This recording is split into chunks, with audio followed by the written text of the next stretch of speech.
श्री स्वामी समर्थ, जय जय स्वामी समर्थ, श्री स्वामी समर्थ, जय जय स्वामी समर्थ, श्री स्वामी समर्थ, जय जय स्वामी समर्थ.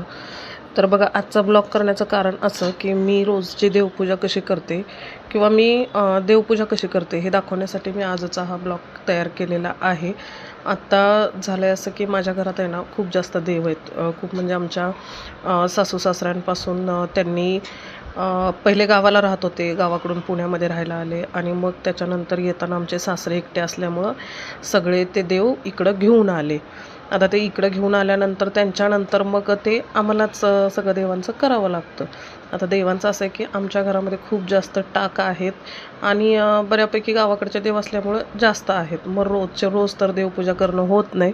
म्हणजे रोजची देवाची देवपूजा होती, दिवा बत्ती सकाळ संध्याकाळ हे सगळं होतं, पण रोज देव काढणे घासणे मंदिर पुसणे होत नाही. आणि बघा, माझा देव्हारासुद्धा घरातला इतका मोठा आहे ना की तो अक्षरशः 5 माणसांना हालत नाही. असो तरी पण मी ह्या देवांसाठी एवढा मोठा देव्हारा घेतला होता की माझं असं म्हणणं आहे, आपल्याला राहायला चांगलं घर लागतं, आपल्याला राहायला चांगली जागा लागते, मग देवांना का नको. म्हणून मी खूप विचार करून हा देव्हारा घेतला होता की देवांना पण मंदिरात बसल्यासारखं वाटलं पाहिजे. आता होतं असं की आठवड्यातून एकदा जरी देवपूजा केली तरी नाही का अगदी मनापासून देवपूजा, मला तर 2 तास जातात देवपूजेला. मी आता हा व्हिडिओ फास्ट केला आहे त्याच्यामुळं 8 मिनिटाचाच व्हिडिओ होतो आहे, पण माझे कंपल्सरी 2 ते 2.5 तास देवपूजेचे जातात. कारण सगळे देव बाहेर काढायचे, पूर्ण मंदिर साफ करायचं, पूर्ण मंदिर स्वच्छ पुसून घ्यायचं.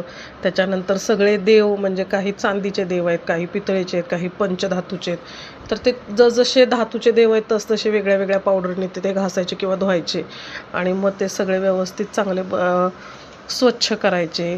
त्याच्यानंतर त्यांना पंचामृतनी परत आंघोळ घालायचे आणि परत ते स्वच्छ करायचे. असं म्हणजे माझं हे देवाचं सगळं चाललेलं असतं.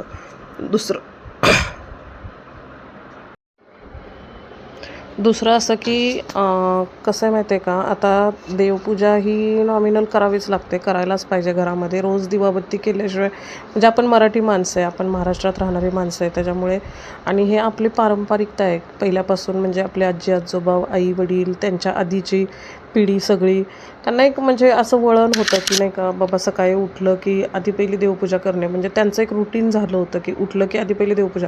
पहिले लोक असे होते ना की उठून देवपूजा झाल्याशिवाय पाणी पण पित नव्हते. म्हणजे माझी एक मावशी, म्हणजे मला भरपूर मावशी आहेत, पण माझी एक मावशी जी आहे ना, ती उठली की तिचं वय आता खूप जास्त आहे, माझ्या आईपेक्षा पण मोठी आहे, पण अजून तिचं काहीही दुखत नाही आणि तिला 1 रुपयाची गोळी नाही आहे. तिचं म्हणणं असं आहे की मी सकाळी उठून नामस्मरण करते आणि देवाचं नाव घेते आणि मला काही होत नाही आहे.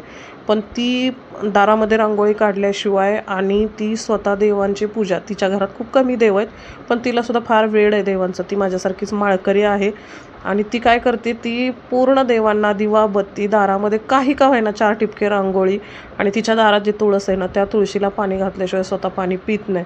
आणि तिला कंट्रोल कसं होतं मला ते पण कळत नाही. कधी कधी रात्री जर मी न जेवता झोपले ना, तर मला सकाळी उठून असं वाटतं की पहिली एक भाकरी करावी, जेवून घ्यावं. ठीक आहे, असो. आता कसं आहे, नोकरी पण आहे आणि घरातलं बाकीचं पण काम आहे, माझं शिलाईचं काम पण असतं, त्याच्यामुळं मला शक्यतो असं रोज तर देवपूजा होतच नाही. असं म्हणतात की शक्यतो मंगळवारी शुक्रवारी देवपूजा कंपल्सरी करावीच, म्हणजे पाण्या घालून देव काढावेत, पण मला तितका पण वेळ नसतो. तसं म्हटलं तर काही काम पण नसतं, आता मुलं मोठी आहेत त्याच्यामुळं. पण नाही म्हणून चालत नाही, घर म्हटलं की कामंही निघतात आणि सकाळी नोकरी गाठायची असते, सकाळी 10चं पंचिंग असतं, म्हणजे बऱ्याच गोष्टी असतात, ट्रॅफिक पार करायचं असतं. आणि रविवारी मला कसं मोकळा आणि खूप जास्त वेळ असतो, म्हणजे रविवारी मला काही जास्त काम नसतं म्हटलं तरी चालेल, म्हणून मी रविवार फक्त देवांसाठी स्पेअरला ठेवलेला आहे. म्हणजे रविवारी मी फक्त देवपूजा करते, दुसरीकडं मी कुठेही जात नाही. कोणी बोलवलं तरी मी त्यांच्याकडे जात नाही, कोणते कार्यक्रम असले तर चला.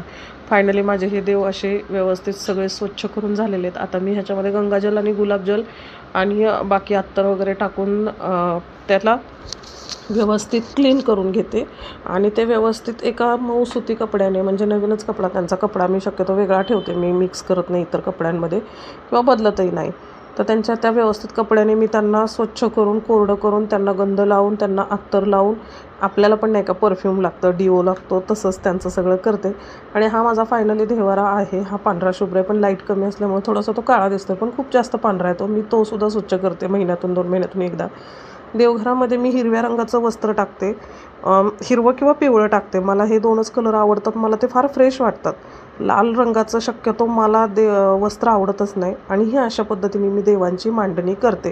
म्हणजे माझ्या डोक्यात असं आहे की नाही का, कुठला देव मोठा आणि कुठला देव छोटा असं नाही आहे. आपल्यासाठी सगळेच देव चांगले. म्हणजे थोडंसं मी युनिक बोलते, पण फिमेल देव झाले तर सगळे आपल्याला आईसारखे आणि मेल देव झाले तर सगळे आपल्याला वडिलांसारखे, आणि सगळ्यांचा हात आपल्यावर राहावा.